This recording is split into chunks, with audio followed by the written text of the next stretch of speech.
सत्ताधीशों के वातानुकूलित कमरों से एक नारा लगाया जा रहा है, हमने बनाया है, हम ही संवारेंगे। अखबारों के फ्रंट पेज विज्ञापनों से रंगे पड़े। माननीय उप मुख्यमंत्री श्री अरुण साव के विभागों के लिए 14,655 करोड़ के भारी भरकम बजट का ऐसा ढिंढोरा पीटा जा रहा है मानो राम राज्य आ गया हो। छाती ठोक ठोक कर कहा जा रहा है कि सरकार का लक्ष्य सिर्फ नीतियां बनाना नहीं, परिणाम तक ले जाना है।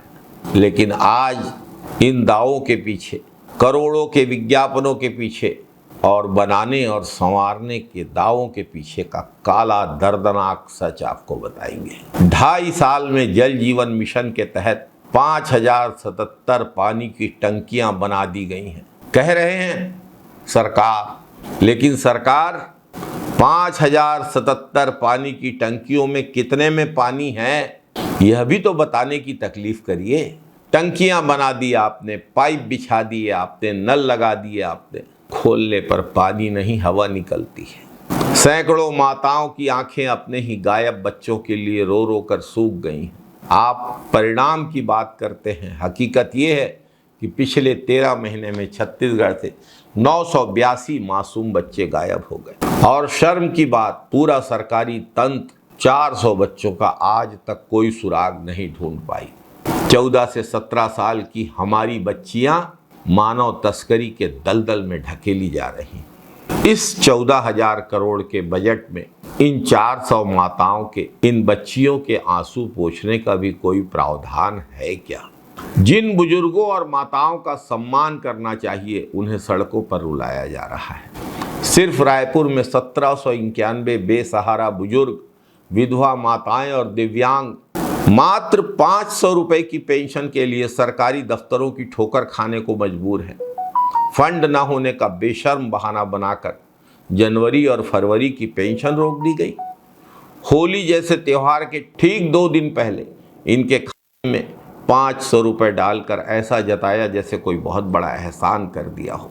खुद सीने में हाथ रखकर बताएं ये सत्ताधीश, क्या 500 रुपए में किसी विधवा या बुजुर्ग का 1 महीने घर चल सकता है? 500 रुपए में तो 1 हफ्ते की दवाई भी नहीं आती। और करोड़ों का बजट पास करने के दावों के बावजूद ये बेबस, ये विकलांग, ये बुजुर्ग 500 रुपए के लिए दर दर भटकने को मजबूर है। एक तरफ बुजुर्ग दफ्तरों के चक्कर काट रहे हैं, दूसरी तरफ आने वाली पीढ़ी के भविष्य पर ताला जड़ा जा रहा है। शिक्षा को संवारने के नाम पर, युक्ति युक्तकरण के नाम पर आपने एक झटके में 10,538 स्कूलों का वजूद ही मिटा दिया।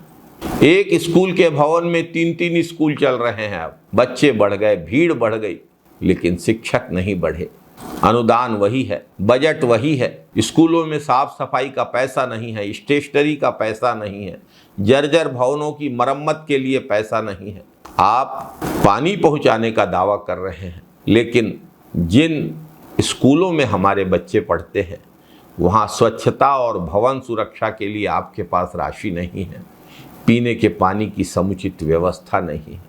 400 गायब मासूमों का दर्द, 500 रुपए के लिए रुलाए जा रहे बेसहारा बुजुर्ग और 10,538 स्कूलों का विनाश, खौफनाक बर्बादी देखकर आप जो नारा लगा रहे हैं, हमने बनाया है, हम ही संवारेंगे, शोभा नहीं देता आपको।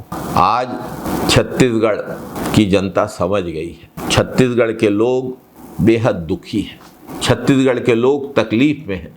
छत्तीसगढ़ में तो एक ही नारा गूंज रहा है, ना तो इन्होंने बनाया है, ना ये संवारेंगे, ये तो सिर्फ छत्तीसगढ़ का भविष्य उजाड़ेंगे। जाग जाइए साथियों, सत्ता के इस अहंकार, सत्ताधीशों के दिखावे, आडंबर और करोड़ों के झूठे विज्ञापनों के पीछे छिपी हकीकत को पहचानिए।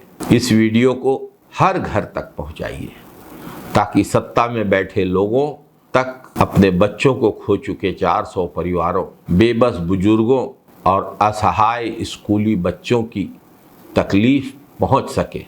अपनी आवाज़ उठाइए, अन्याय के खिलाफ असली आवाज़ के साथ खड़े हो जाइए। जय छत्तीसगढ़, जय हिंद, वंदे मातरम साथियों।